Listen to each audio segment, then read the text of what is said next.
4대강 사업으로 낙동강 인근 농지에서 침수 피해가 난 것은 국가가 침수 대책을 제대로 세우지 않았기 때문이라며 국가의 책임을 인정하는 판결이 나왔습니다. 대구시 교육청이 이미 5년 전에 학교 통폐합 사전 예고제를 도입했지만 이를 무시하면서 학교 통폐합 때마다 갈등을 키우고 있습니다. 대구시가 지역의 병원들과 함께 8이식을 추진하고 나섰습니다. 대구 지역 난방공사가 미세먼지 주범인 벙커 CU 설비를 2012년까지 LNG로 교체하기로 했지만 늦어지고 있습니다. 대체 연료 사용 약속도 지켜지지 않고 있습니다. 네, 시청자 여러분 안녕하십니까? 대구 경북 소식 전해드립니다. 대구시 교육청이 추진하고 있는 작은 학교 통폐합으로 학부모 반발 등 곳곳에서 마찰이 생기면서 대구 교육계의 논란거리가 되고 있습니다. 대구시 교육청은 이미 5년 전에 학교 통폐합 사전 예고제를 도입했지만 슬그머니 자취를 감춰버려 통폐합 때마다 갈등을 키우고 있습니다. 보도에 조재한 기자입니다. 2011년 12월 대구시 교육청은 3년 뒤 학생 수가 통폐합 대상 기준 이하가 될 것으로 예상되면 사전 예고하겠다고 밝혔습니다. 통폐합 대상 학교와 지역 주민과의 갈등과 혼란을 최소화하고 통폐합 타당성을 확보하기 위해서였습니다. 하지만 2012년 대구 남중학교, 지난해 삼령초등학교, 그리고 현재 4개 학교 통폐합을 추진하고 있지만 사전 예고는 한 번도 이루어지지 않았습니다. 오히려 최근까지도 학교 측은 통폐합은 근거 없는 소문이라고 일축했다며 밀어붙이기식 통폐합 방침에 학부모들은 반발하고 있습니다. 이동 수업을 거쳐서 서로 간의 교우 관계를 만들고 나서 통폐합을 하는 게 옳지 않겠는가. 그런 준비 과정은 전혀 없었는데 그냥 3월 달에 무조건 이 학교는 문 닫고 여기 있는 학생들을 무조건 저쪽으로 밀어넣겠다. 교육당국은 통폐합 사전 예고제를 시행하지 않은 것은 학부모와 동창회, 지역인사 등과의 갈등과 혼란을 줄이기 위해서라며 사전 예고제 도입 때와 같은 이유를 댔습니다. 문제점이 발견되면 이런 문제점 때문에 지침을 변경해야겠다, 졸업 처리해야 되겠다, 이래야 되는데 한번 시행도 안 해보고 했기 때문에 논리상으로는 좀 할 말이 없는 게 사실입니다. 학교와 학생뿐 아니라 지역 사회까지 민감할 수밖에 없는 학교 통폐합을 두고 교육 정책이 오락가락하면서 교육 행정의 신뢰를 떨어뜨리고 있습니다. MBC 뉴스 조자입니다.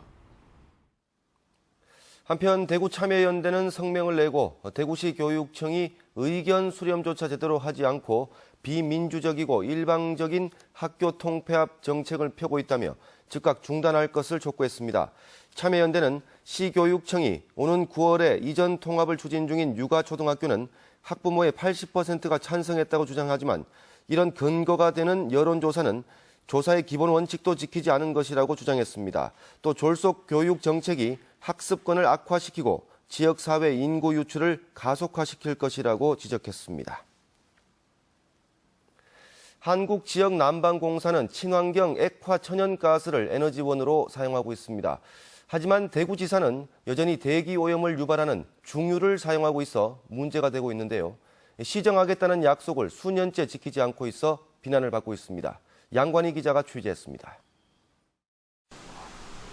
대구 달서구 10만 가구에 난방열을 공급하는 한국지역난방공사 대구지사 발전소. 벙커 CU인 중유로 가동되고 있습니다. 중유는 액화 천연가스인 LNG보다 황산화물 1,500배, 미세먼지는 40배나 더 배출하는 것으로 알려져 있습니다. 애기들이 또 많이 살거든요. 근데 저희 사는 입장에서 뭐 이사를 갈 수도 없고 밖에 외출을 안 할 수도 없고요. 중유 사용의 우려가 커지면서 한국지역난방공사 대구지사는 2년 전 황함유량이 중유의 10분의 1로 오염 발생이 덜한 바이오 중유를 사용하기로 약속했습니다. 그러나 중유와 혼합해 사용했고 혼합률도 바이오 중유는 6.8%에 불과했습니다. 중유 발전기를 폐기하고 LNG 발전기를 2021년까지 설치하기로 한 계획도 예비 타당성 조사가 늦어지면서 차질이 생길 전망입니다.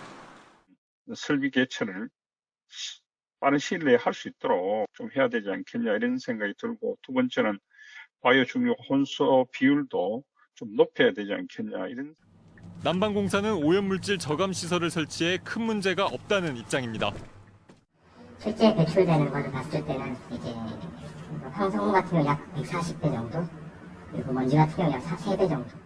전국 17개 지역 난방공사 가운데 벙커 CU를 쓰는 곳은 이곳 대구와 충북, 청주 두 곳뿐이고 나머지는 LNG 등 청정연료를 사용하고 있습니다.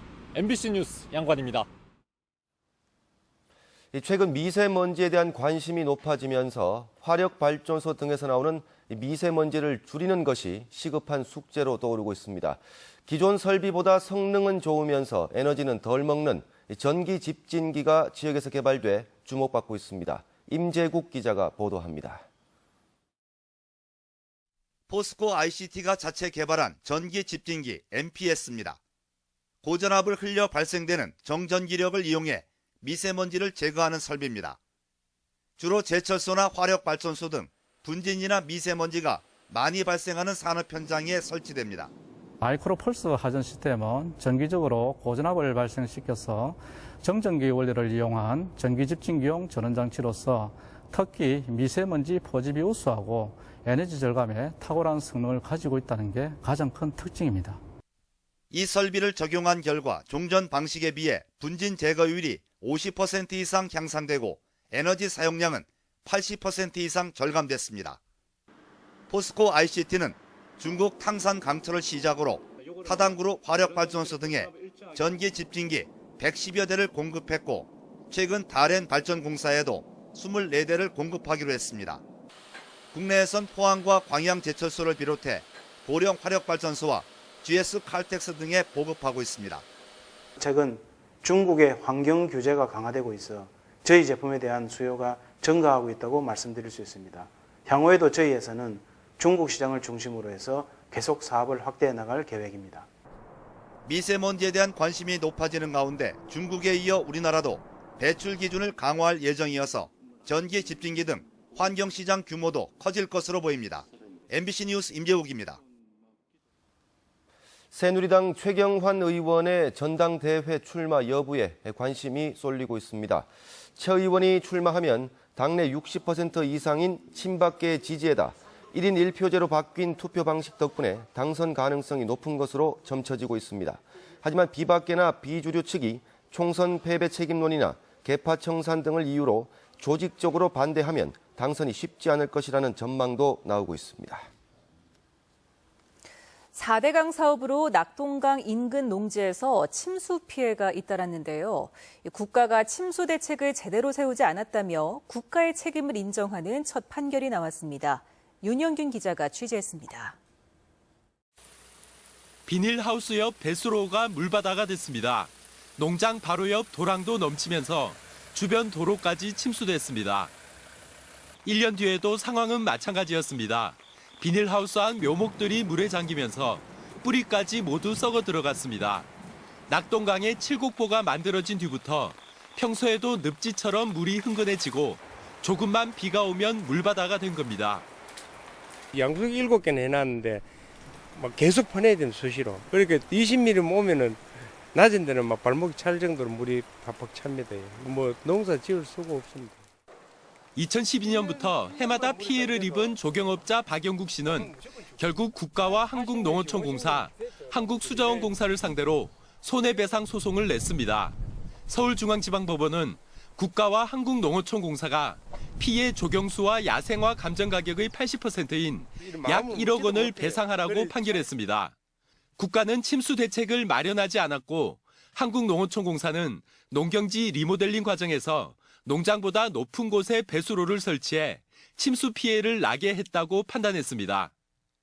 침수 피해 대책 다 수립했다라고 정부는 그동안에 많이 홍보를 해왔지만 국민의 재산권 침해에 굉장히 미흡했었다라는 측면을 확인해준 판결이어서 칠곡보뿐만 아니라 4대강 사업 구간인 합천보와 강정고령보 주변에서도 농경지 침수 피해가 잇따랐던 만큼 비슷한 소송도 이어질 것으로 예상됩니다. MBC 뉴스 윤용균입니다. 대구시가 지역 병원들과 공동으로 팔 이식을 추진하고 있습니다. 성사된다면 우리나라 최초의 팔 이식 사례가 될 뿐만 아니라 메디시티 대구의 위상도 더욱 높아질 것으로 기대됩니다. 김철우 기자가 보도합니다. 팔이식 수술 설명회에는 적지 않은 일반인들이 자리를 채웠습니다. 사고로 팔을 잃은 뒤 16년째 한 팔로 살아온 40대는 팔 하나 없이 살기란 너무 힘들다고 토로합니다. 수없이 다니고 전화도 해보고 해도 두 팔이 있어야 뭐 웬만하게 생산직이라든가 일할 수 있는 직장이가 맞지.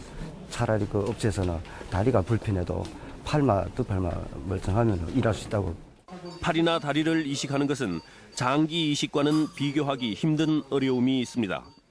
팔이라는 거는 다른 콩팥이나 신장 한 그것만 아니고 한 장기가 아니기 때문에 그게 근육도 있고 뼈도 있고 힘줄도 있고 신경도 있고 이런 거 다 연결해야 되기 때문에 그래서 그거 하기 때문에 시간이 많이 걸리게 됩니다. 전 세계적으로도 사례가 많지 않아 수술에 따른 부담도 있지만 그보다는 이식할 팔을 구하는 것이 더 큰 문제입니다.